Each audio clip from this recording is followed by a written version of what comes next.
Hola amigos. Bueno, a ver, explicación de la falla, como decimos aquí.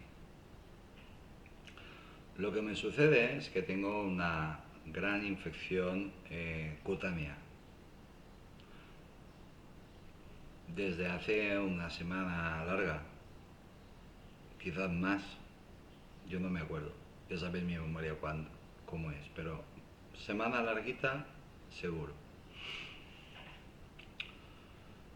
El motivo de que esté tan así es porque a mí, yo llamé a urgencias. Bueno, primero vino la farmacia, me vio y dijo, llama a urgencias y que te lo vean y seguramente te mandarán a Gandía, al hospital de urgencia. Eres un enfermo preferencial eh, y que te vea un dermatólogo. Bueno, llegó a urgencias y me atendieron muy bien. Y me dieron una crema. Iban cargadísimos de todo, se habían leído mi historial, la Biblia que ha escrito el doctor Cho, y estuvieron hablando conmigo, porque para el doctor Chova yo estoy loco, no estoy bien de la cabeza. Y nada, yo fui bajo coacción, el problema es que lo pillamos. Ya no me podía negar más. Vamos a ver, yo no tengo ningún inconveniente en ir a ver a un psicólogo o a ver a un psiquiatra, pero que en un minuto, en menos de un minuto, te diagnostiquen esquizofrenia, alucinante. Pero es que este médico es alucinante, porque también examinó mis anginas por teléfono.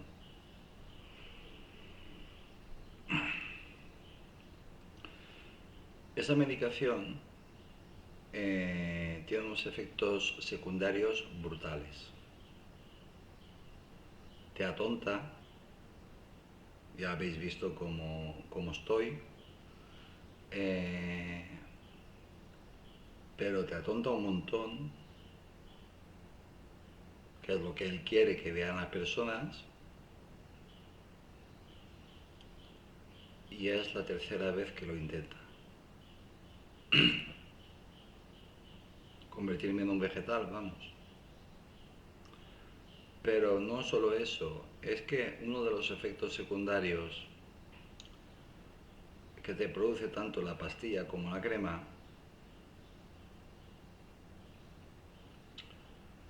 es, no recuerdo cómo se llama.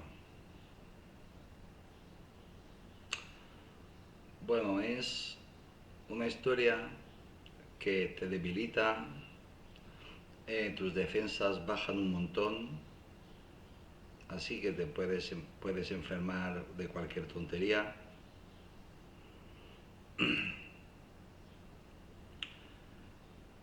Y que encima el cuerpo tarda muchísimo en eliminar, pues, pues eso,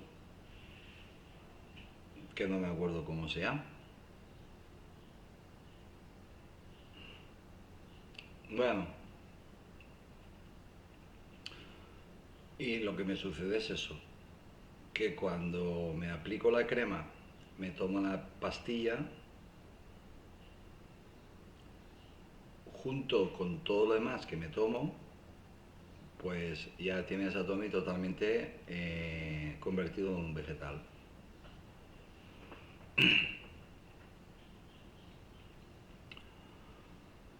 Curiosamente, eso lo estoy grabando el mismo día que que saqué la primera de las fragatas. Muchas gracias por los comentarios. Y aprovecho para responder a una persona que dice, ¿ha tenido en cuenta el dinero que tiene España? España tiene muchísimo dinero, no es problema de dinero, es problema político. Bueno, esto es un canal generalista y reduzco a esto y hoy les traigo una entrevista maravillosa que le hizo el periodista David Barreira a Elvira Roca Barea en el periódico El Español, para el periódico El Español. Yo lo he titulado Barreira entrevista a Roca Barea. Bueno, doña Elvira Roca Barea o Elvira Roca Barea es una maestra, profesora de secundaria, eh, que, que con su primer libro, pues aparte de que la convirtió en conocida en todo el mundo, se convirtió en la número one, la número uno, en la autoridad, en la máxima autoridad sobre la leyenda negra.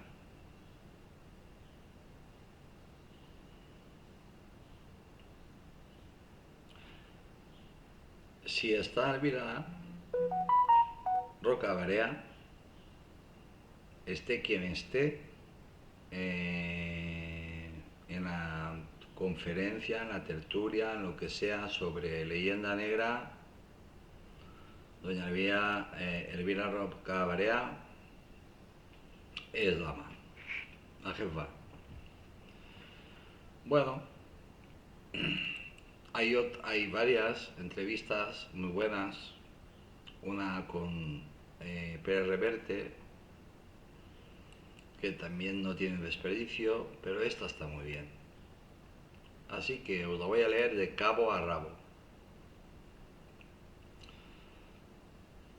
Aunque sea una entrevista promocional de un libro suyo, del último libro creo que ha sacado, la malagueña Roca Barea es la que sacudió a los historiadores de España y de Hispanoamérica y de todo el mundo, por qué no decirlo, con su libro Imperofobia, que yo les recomiendo que lo lean.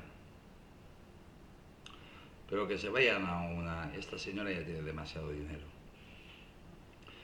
Que se vayan a una biblioteca y ya está. Y que lo cojan y se lo leen en casa tranquilamente y lo devuelven. Pues empiezo el párrafo. Aunque sea una entrevista promocional de un libro, la malagueña Roca Barea es la que sacudió a los historiadores de España, a los investigadores de España y de Hispanoamérica y de todo el mundo, con su libro Imperofobia, que aparte de hacerla millonaria, también la convirtió en la máxima autoridad en todo lo relacionado con la leyenda negra. Lo dicho, que si ustedes quieren saber quién es la que llena el aforo, pues simplemente pongan a quien quieran ustedes enfrente y a Elvira Roca Barea hablando de la leyenda negra en otro salón. A ver cuál está vacío y cuál está a reposar. Bueno, el Español, el periódico El Español lo tituló así: Elvira Roca Barea, entrecomillado, dice que me da igual cuál es el origen de España, se cierran comillas. Ella es así. Ella es así. Ese desparpajo andaluz y también la tranquilidad que te da el dinerito.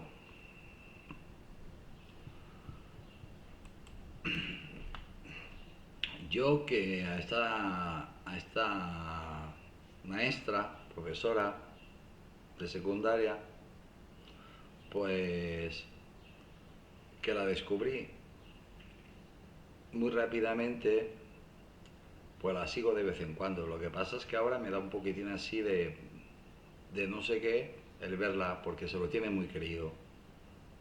Esa es la realidad.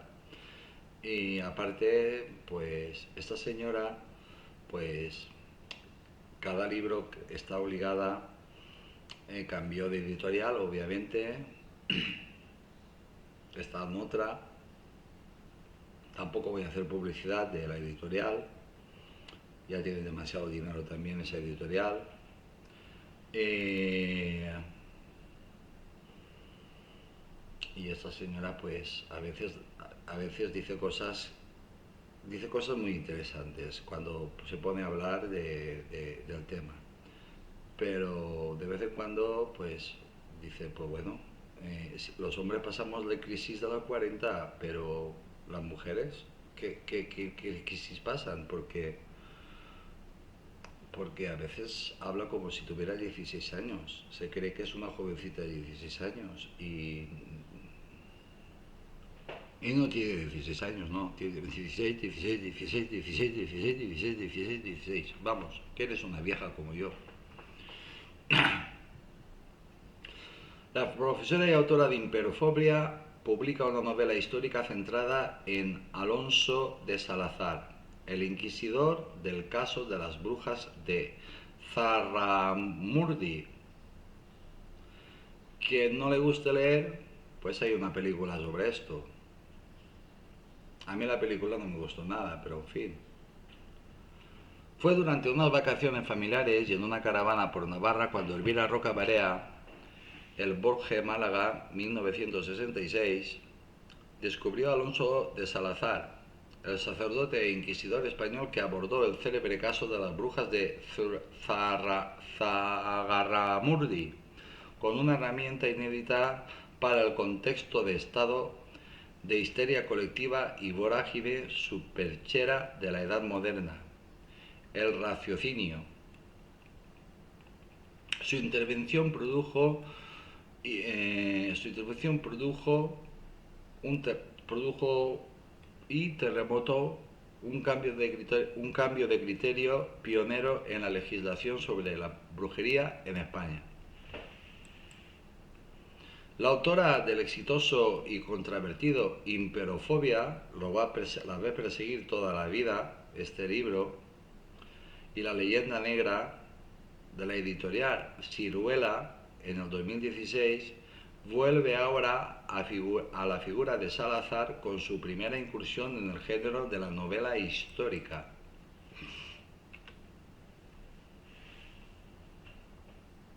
Esta señora, pues el contrato que ha firmado, pues tiene que sacar un libro pues cada año.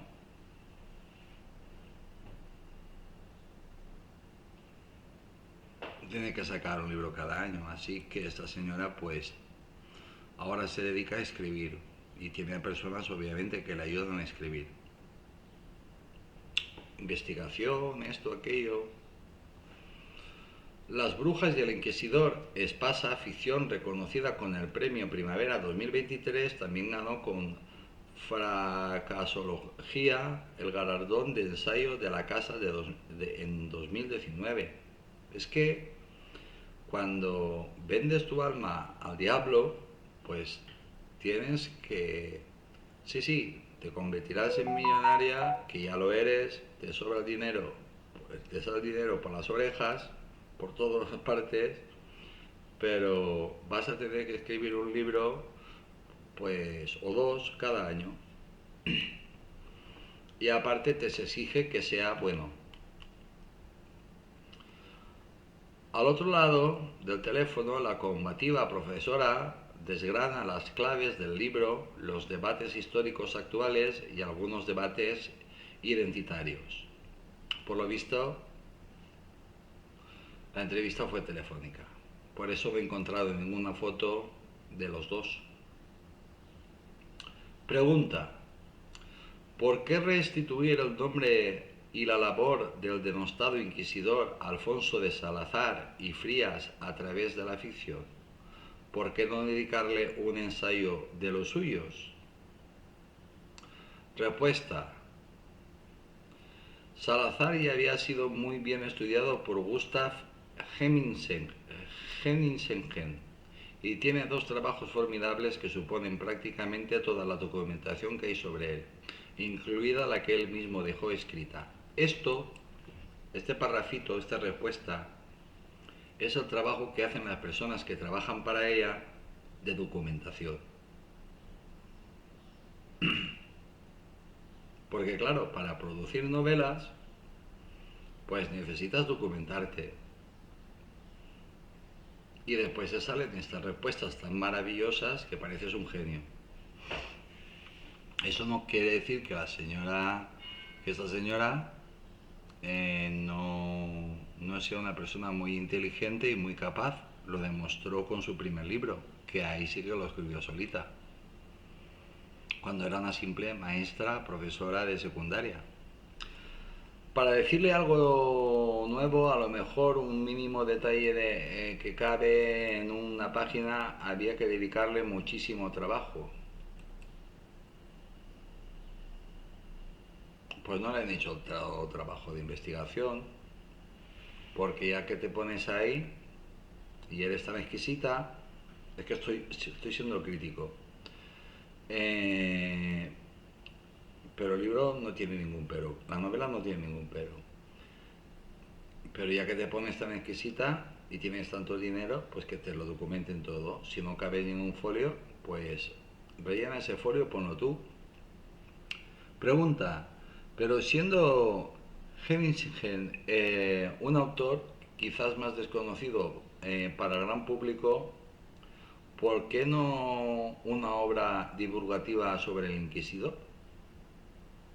El periodista es bueno, ¿eh? Y sabe perfectísimamente de lo que habla y va más preparado que ella. Porque estoy seguro que el periodista que la está entrevistando se lo ha hecho todo él. La entrevista se la ha preparado todo él. Es decir, que se ha roto los codos, se ha matado a investigar y cuando se ha querido que estaba ya preparado, pues nada, como tienen que vender. Respuesta de Elvira Rocabarea. Siempre me ha gustado hacer cosas nuevas, plantearme desafíos en el sentido de a ver cómo me desempeño en una cosa como esta. Esto es muy de Elvira Rocabarea. Hemingsen se enamoró del personaje y desde que lo descubrió le dedicó años de su vida. Tampoco había probado con la ficción de gran formato, la novela larga. Siempre es bueno empezar cosas nuevas. No hay que colocarse ya en el ángulo determinado en donde estoy cómoda y decir, se abren comillas, pues aquí me quedo para siempre. Soy muy inquieta y me apetecía. La historia es si nos lo creemos o no. Si nos lo creemos o no. Elvira, si la creemos o no, si te creemos o no. Porque tú, por contrato, estás obligada a escribir X libros.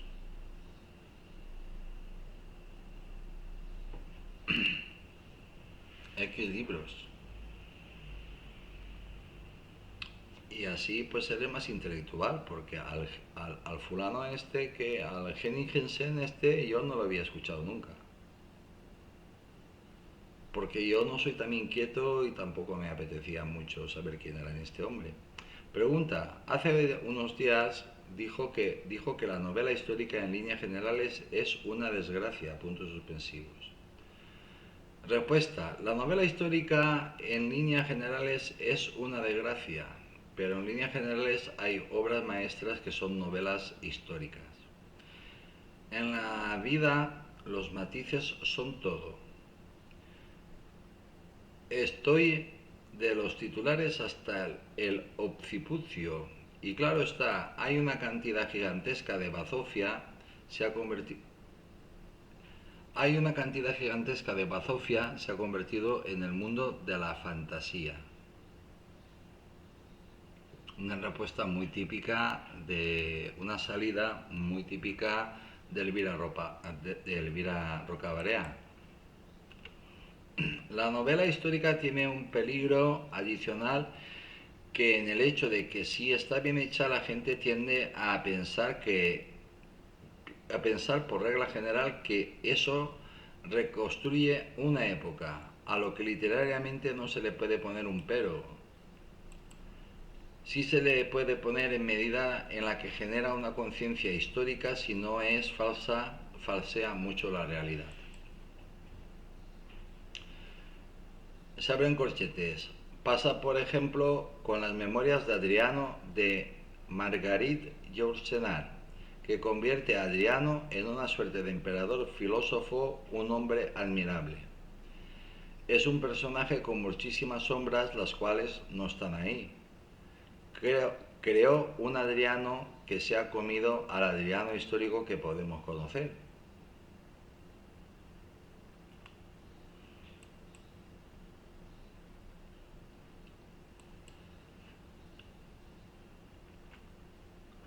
Hay que decir que esa señora sabe un montón de historia, un montón de historia, tiene un montón de recursos y tiene una boquita de lujo. En el nombre de la rosa tenemos una quema de brujas en una época. La acción se desarrolla en torno a 1327, en la que todavía no había empezado. Entonces se proyectan hacia el pasado unos hechos que sucedieron mucho después. Pero una vez ahí no hay una quema de brujas, hay una crema de cátaros. Me leí el libro, en la película la he visto. A la bruja la queman, pero la queman porque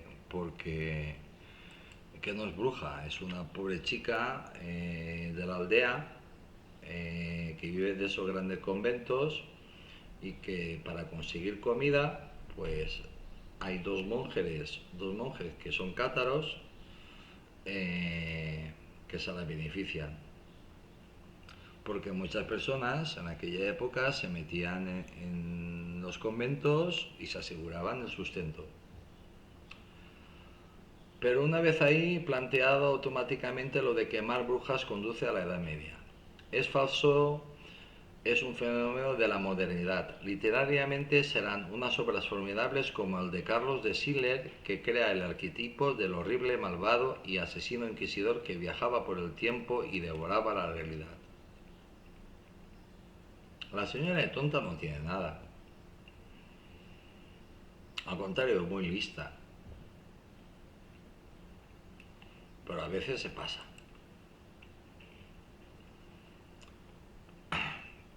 Pregunta. Además, estos peligros de la novela histórica, ¿considera que es una herramienta útil para enseñar historia? Respuesta. Hasta cierto punto sí. Y hasta cierto punto no. Manejada con mucho cuidado.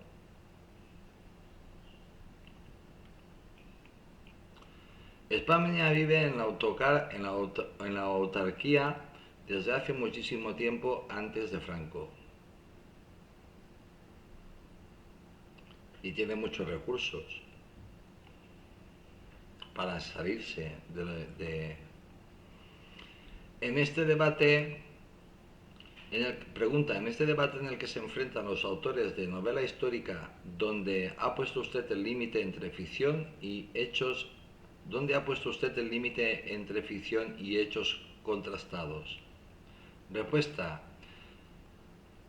De tal forma que los personajes que son históricos no se mueven ni nunca hacen nada que no esté documentalmente probado. Y todo lo que es el cuadro más amplio y generalizado es una aportación narrativa que viene de personajes que no son históricos. He tratado con muchísimo cuidado a Alonso de Salazar hasta el punto de que me costó mucho terminar esta novela. Pues un año. Me paraliza manejar personajes históricos y me causa una enorme desazón pensar si les estaría haciendo decir cosas o hacer cosas que a lo mejor no les gustaban o no pasaron. Recordad que no es historia, es una novela, es una historia novelada o una novela histórica, pero no es historia. Yo utilizo mucho comentario, yo utilizo mucho el recurso de la historia novelada. Si eres capaz de discernir entre lo que es historia y lo que es novela, pues aprendes un montón de historia, sin darte cuenta. Sin darte cuenta. Yo recomiendo, por ejemplo, si queréis saber historia de Egipto, que a través de historia novelada, pues a Christian Jack. A través de los personajes de Alarcón y Baltasar, que no son reales, la novela incorpora una gran cantidad de información que sé que Alonso de Salazar tenía, pero que no sé cómo la consiguió. Llegó a saber mucho sobre la actividad de los jueces franceses. El problema de Zarramurdi, que es lo que plantea la novela, es que está conectado con lo que sucede al otro lado de la raya, que eso no aparece en Zarramundi porque sí. Pregunta, ¿cuál diría que es la parábola de esta novela? Respuesta, hombres como Alonso de Salazar son siempre una raya en el agua y sobre todo que una figura así enfrentada a un problema de esa naturaleza y envergadura no sería finalmente derrotado. Lo asombroso es que se le impusiera un criterio que era totalmente contrario a todo lo que había en aquel momento en todas partes.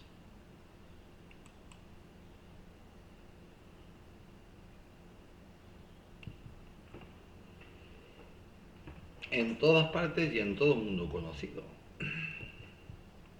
Que la Inquisición adoptara una doctrina legal contraria no solo a lo que había en Europa, sino incluso a los tribunales civiles españoles, la gran parábola hizo que la gran parábola quizás sea que difícil es el libre pensamiento en el sentido de que difícil es el raciocinio como criterio que regula los actos humanos. Y qué decir es enfrentarse a una horda humana absolutamente enfervorecida y convencida de la verdad de cualquiera que sea la barbaridad. Corchetes, se abren corchetes. Casi nadie sabe la enorme cantidad de gente que fue literalmente linchada por sus vecinos porque pensaban que eran brujos o brujas y porque los tribunales no hacían nada. Y entonces se tomaron la justicia por su mano.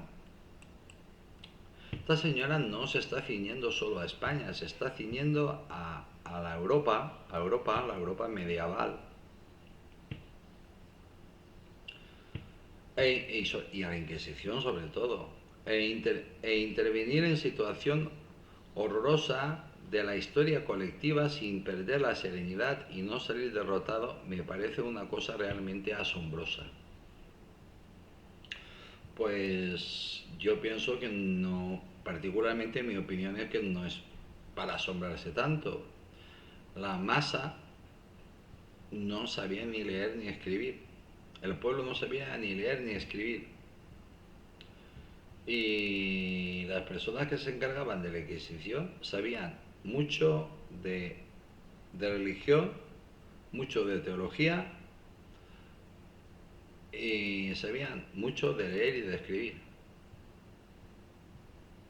Así que normalmente salían airosos. Además, se utilizaba la tortura. Pregunta, esta historia también se puede entender como una fórmula de desmitificar la actuación de la Inquisición española. ¿Cuál diría que son los grandes mitos que perviven en la conciencia popular a pesar de los muchos trabajos de historiadores publicados al respecto? ¿Por qué esta pregunta? Pues muy fácil. Porque parece que Inquisición solo hubo en España, cuando España fue la que menos aplicó la Inquisición. La Inquisición no fue creada por España. Pero todos cuando hablamos de Inquisición, todos, sobre todo los indigenistas, piensan desde España. Por cada uno que se quemó en la hoguera, que quemaron en la hoguera,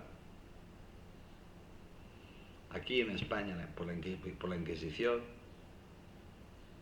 En Alemania se quemaban un montón y en Francia también. Respuesta, son imposibles de erradicar porque ya han pasado a la cultura popular y no solo ahí.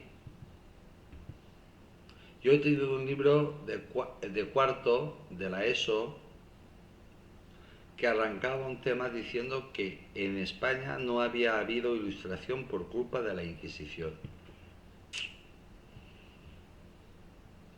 Pues imaginad en Hispanoamérica, ya no solo la cultura popular, sino un estado generalizado de opinión pública, incluso entre gente muy cualificada que sigue aferrada a esas ideas simple y llanamente porque se han educado con ellas y les cuesta muchísimo trabajo cuestionarlas. Y qué cosa tan buena es cambiar de opinión, como decía Antonio Escotado. Esto es una cosa muy recurrente, el citar a un montón de gente, así parece que sepas más de lo que sabes. Y sabe un montón, ¿eh? El propio... Es que estoy rompiendo el copyright. El propio, entrecorchetado, el propio museo que hay en Zarramurdi está ilustrado con unos dibujos de torturas espantosas que se hicieron para la historia crítica de la Inquisición española de Juan Antonio Llorente, que ha pasado por la historia con sus cifras espantosas de 200.000 muertos hace 3 días, hasta hace 3 días. Hasta que los investigadores como Hemmingsen se metieron en los archivos inquisitoriales, la totalidad de los condenados a muerte sobrepasa escasamente los 1000 y pico, y realmente ejecutados creo que son 812. Esos son los que, según Elvira Roca Barea, pues fueron ejecutados por la Inquisición española. Si miráis las cifras de Italia, Francia, Alemania, Inglaterra, esto es simplemente nada. Un tribunal en toda Europa que durante varios siglos ejecutaba a tan poquísima gente. Cualquier tribunal de cualquier condado remoto inglés o territorio germánico ha juzgado más casos con la pena capital. Pues si antes hago el comentario, antes me sale esto. Fijaos, condenados a muertes sobrepasa escasamente los 1000 y pico, y realmente ejecutados, es decir, que condenados a muerte sobrepasan por poco los 1000. Y ejecutados realmente, la Inquisición española ejecutó a 812 personas a lo largo de cientos de años, de varios siglos. Y continúa. Un tribunal en toda Europa que durante varios siglos ejecutaba a tan poquísima gente, se autopregunta ella misma, se responde ella misma. Cualquier tribunal de cualquier condado remoto inglés o territorio germánico ha juzgado a más casos con la pena capital. Pues más claro agua.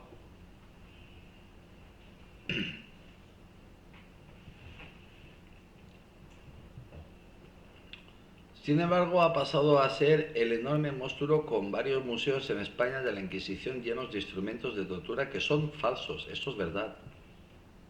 Esto es verdad. En España hay museos falsos de la Inquisición. Nosotros mismos,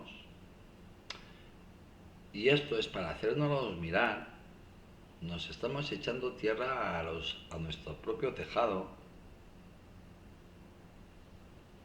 o a nuestros propios ojos.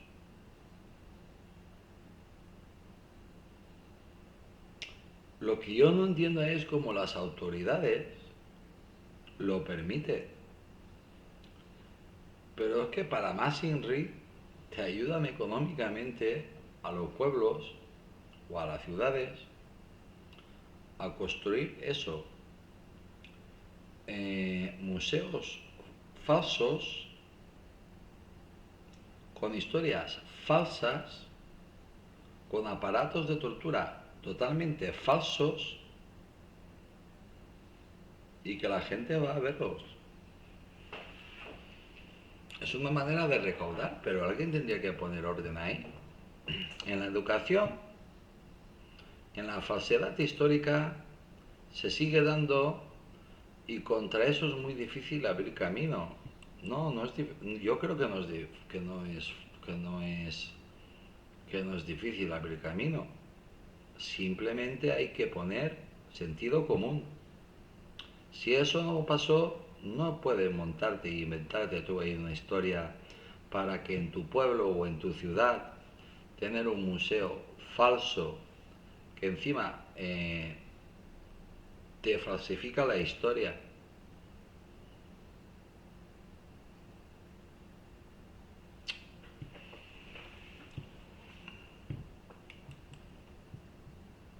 Los concejales de educación y de cultura de los respectivos ayuntamientos deberían de ser cesados y los consejeros lo mismo, de las respectivas autonomías donde están esos sitios. Esta educación en la falsedad histórica se sigue dando y contra eso es muy difícil abrir camino. Elvira Rocabarea, Carlos Ruiz. Pregunta.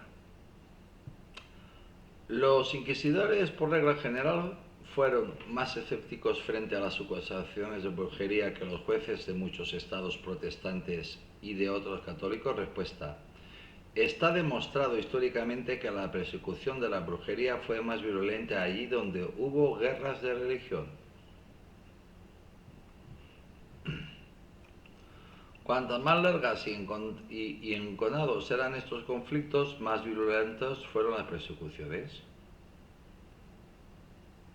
Hay una relación entre ellas, no causa-efecto, pero sí potenciación del fenómeno. Las guerras de religión fueron como un bidón de gasolina en una hoguera pequeñita. En España esto fue en Navarra porque hubo problemas de tipo religioso. Enrique IV de Francia y III de Navarra era huguenote. Esos conflictos rebotaron a este lado de los Pirineos. Es decir, que ya se estaba quemando gente en Francia y torturando gente en Francia y rebotó, es decir, que traspasó la cordillera de los Pirineos y llegó a Navarra. Y ahí es donde sucedió eso de Zarragamundi. Por eso es tan difícil encontrar casos de brujería al sur.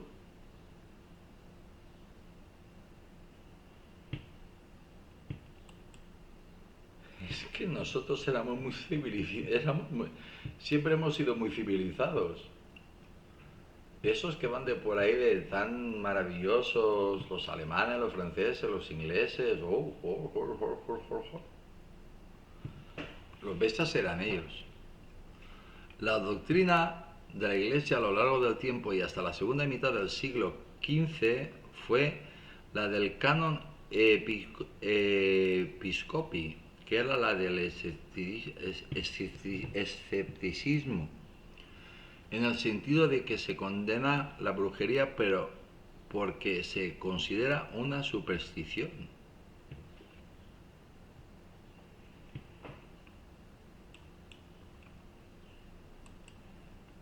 No se quería que fuera verdad.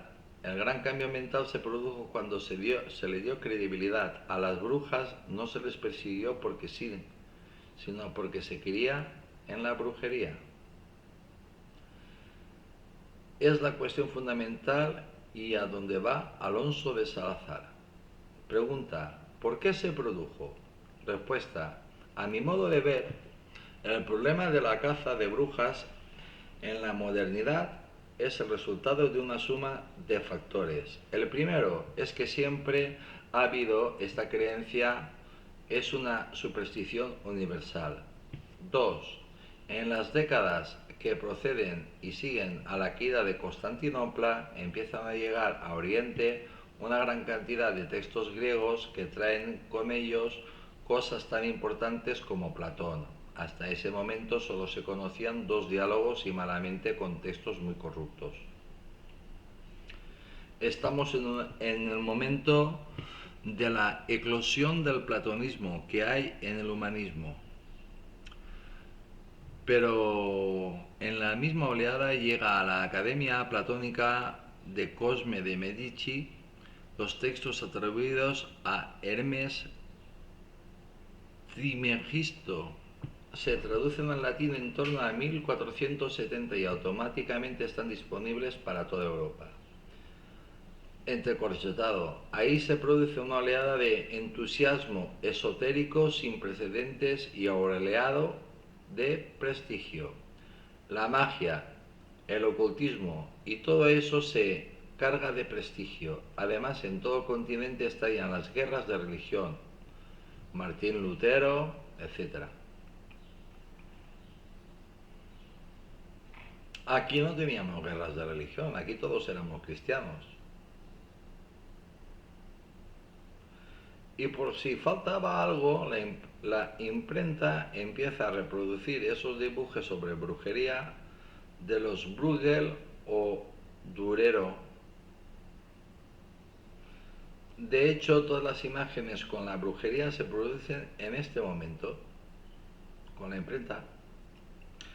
En el mundo de Halloween el mundo de Halloween se crea en ese instante a través de estos genios.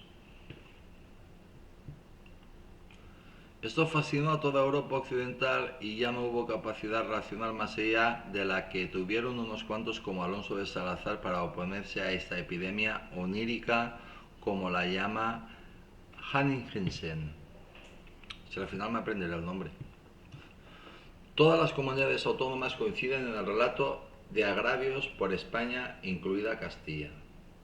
Pregunta: estas semanas ha resurgido en las redes el debate sobre la validez del concepto de reconquista.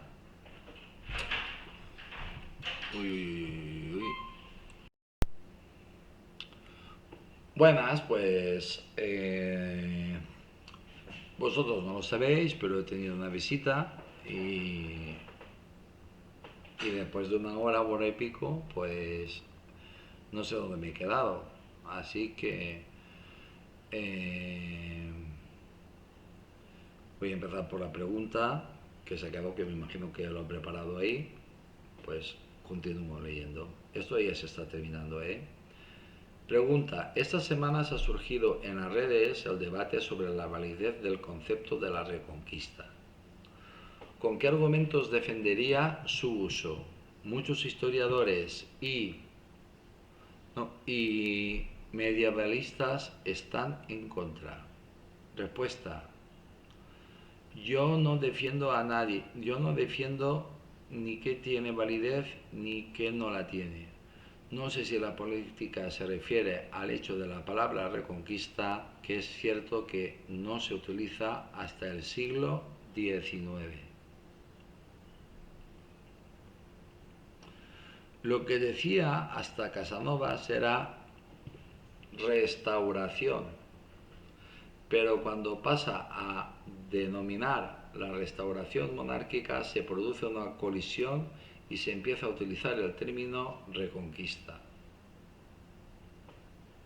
Y aquí, pues otro comentario. Aquí la señora está jugando con ventaja, porque está tocando lo que realmente ella sabe, lo que es una experta. Denominamos una cosa con una misma palabra o con otra. A mí tampoco me parece muy importante cómo llamamos a este proceso. Corchetes, se abren corchetes, pero una cosa es el nombre y otra la negación del proceso. De que hubo un estado de guerra más o menos continuo con sus interrupciones a lo largo de una serie de siglos entre los cristianos, que se quedaron reducidos a posiciones en el norte, y los musulmanes, hasta que la península ibérica terminó de nuevo siendo controlada por los cristianos al 100%. Para los indigenistas que no os habéis enterado de nada, Están hablando en todo momento de Europa, de América, se ha hablado un segundo y de refilón. Bajo el argumento, bueno, cuando se ha hablado del libro de esta señora, de imperofobia, bajo el argumento de quitarnos la palabra porque no aparece en los documentos, que es cierto, también deberíamos quitar el de la Edad Media, que tampoco está en las crónicas. Es que aquí la señora está jugando con muchísima ventaja, está jugando realmente con lo que ella controla, la historia. Pregunta: el debate está sobre si se puede hacer un uso neutro o desideologizado del término reconquista. Respuesta: hay que hacer una cosa muy sabia, que es ver qué hacen los portugueses. No tienen ningún problema. España vive en una autarquía desde muchísimo tiempo antes de Franco, que fue el paroxismo e incluso el culto a la autarquía. La autarquía son las moreas con las que se ha construido esta sensación de excepcionalidad. Los portugueses han sufrido exactamente los mismos procesos. Todas estas problematizaciones ficticias no son más que el resultado de la autarquía. Si nos desplazamos a otros territorios en los que ha sucedido algo semejante, no lo convierten en un galimatías ideológico, en una especie de problema nominalista enloquecido. Vamos, que es una cosa muy normal y que aquí, pues de cualquier cosa montamos, de cualquier granito de arena montamos una montaña.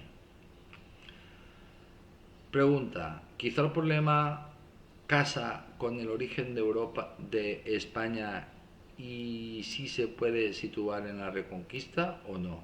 Respuesta: a mí eso me da exactamente igual. Desde hace muchísimo tiempo considero que eso forma parte de la autarquía. A mí, ¿qué más me da cuál sea el origen de España? Y da exactamente igual que tenga 20 años como 50. Es una nación política ahora y está constituida legítimamente constitucionalmente. Creo que eso no se puede determinar. ¿Dónde lo podemos? ¿En el matrimonio de Isabel y Fernando? ¿Por qué? ¿Es que no tiene nada que ver con España Escipión el africano? ¿Cómo se las gasta la señora Barea, Trajo el idioma, las instituciones y el derecho romano. ¿Cómo lo vamos a dejar atrás? Todo el mundo que por aquí estuvo trajo lo suyo. Son capas que van acumulándose a lo largo del tiempo y hay que absorberlas y asumirlas.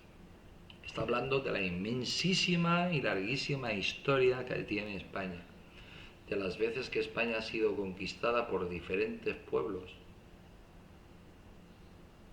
Todas las civilizaciones del Mediterráneo estuvieron en España. Unos la conquistaron toda, otras partes. Todo esto, todo este entrecorchetado, todo este posicionamiento enfermizo sobre el origen es el resultado de haber sucumbido a este planteamiento esencialista de los nacionalismos periféricos, según los cuales hay una serie de naciones naturales que son endémicas y pristinas que han sido todas avasalladas por España. Está hablando de los nacionalismos, más concretamente el catalán y el vasco. Esto empezó en una serie de comunidades autónomas y ya se ha extendido a todas. Todos los relatos autonómicos coinciden con el relato de agravios que diría López Obrador, incluida Castilla, que celebra con verdadera pasión su derrota en Villalabar. todo el mundo ha sido agraviado. Por esto, por eso, por ese ente que siempre es imperialista, invasor y terrible. Pregunta, ¿nota algún cambio en la mentalidad de la sociedad española hacia su historia desde la publicación de la Imperofobia y Leyenda Negra? Respuesta, pues diría que no. Comentario, yo creo que está mintiendo, que no está diciendo la verdad, y tanto que he notado el cambio. No para de dar conferencias, cobrando muchísimo. Es llamada a las principales universidades, principales sitios muy prestigiosos donde van las personas más preparadas. Y tanto que lo he notado, hija mía, de ser una maestra, mi ex era maestra. Sé perfectísimamente lo que ingresabas. A ser multimillonaria, me imagino que habrás notado el cambio. Hay un encono en creciente, pero creo que se habría producido con o sin imperofobia. Sigue mintiendo. Creo yo, ¿eh? También tengo claro que el libro lo ha leído cada uno como le ha dado la gana, normal. Que cada uno lo haya leído como le ha dado la gana. Quizás te estés expresando mal por tu prepotencia. Que quizás cada uno lo ha leído y lo ha interpretado a su manera, sería una manera más correcta de decirlo. Lo que más me desconcierta es que jamás nadie lee lo que pensé que era lo mollar, lo sustantivo del libro. ¿Y tú cómo lo sabes, hija mía? Los miles de lectores que han comprado tu libro, yo no te lo compré, yo lo leí porque me lo prestaron, porque tenía interés. Pregunté, oye, ¿sabéis? Me lo prestaron.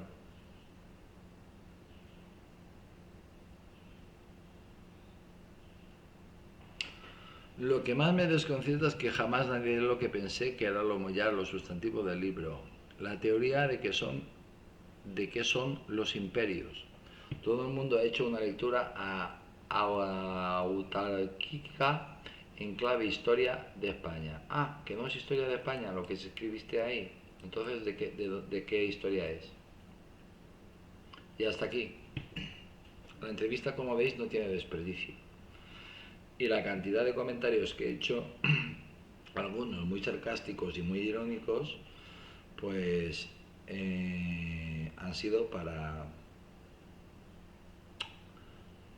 romper el copyright. El periodista David Barreira entrevistó a Elvira Roca Barea, la profesora y autora de Imperofobia y Leyenda Negra.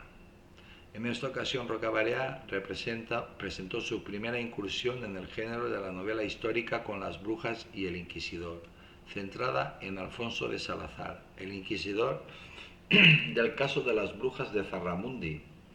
Salazar abordó este famoso caso con un enfoque inédito para la época, el raciocinio.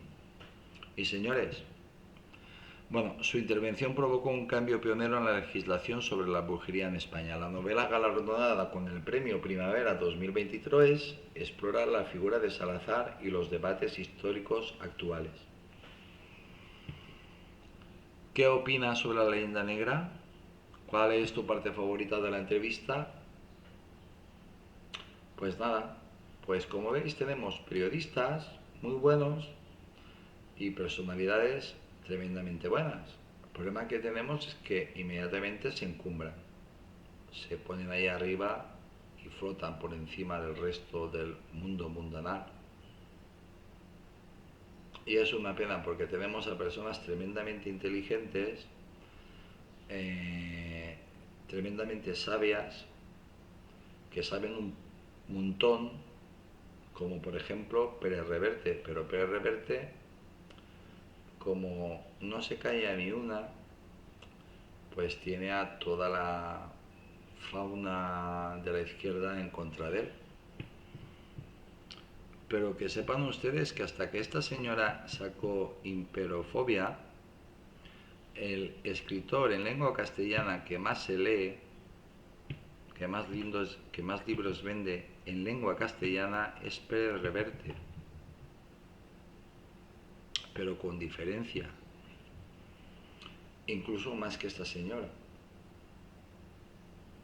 Y es muchísimo más culto que esta señora, cada cosa lo que sea, los dos son cultísimos. Pero da gusto ver una entrevista bien hecha, muy bien hecha, con un nivelazo espectacular. Y vuelvo a repetir que recordarles que todos los comentarios que he hecho han sido para romper el posible derecho de autor de esta entrevista. Y lo he conseguido, bueno, y lo he roto. Lo he conseguido, no lo he roto, y ya está. Y nada, por eso también me he permitido dar opinión y cosas de estas, pero simplemente con la única razón y motivo de romper el copyright.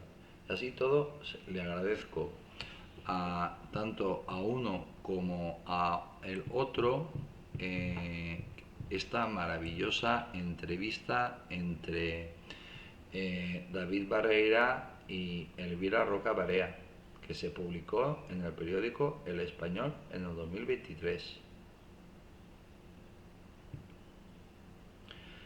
Pues nada, la foto que voy a colgar no tengo ni idea. Me imagino que será alguna de doña Elvira Roca Barea. Ya está, que es la protagonista. Pues que muchísimas gracias a todos y que colorín colorado, pues mañana más. Que muchas gracias, que soy Tommy Garcés, que os mando un saludo muy grande desde Valencia, España, concretamente desde el sur. Y nada, Valencia, España. Y que os deseo a todos que tengáis mucha salud y que paséis un día maravilloso. Por cierto, aquí hace un calor espectacular. Pues hasta mañana, si Dios quiere.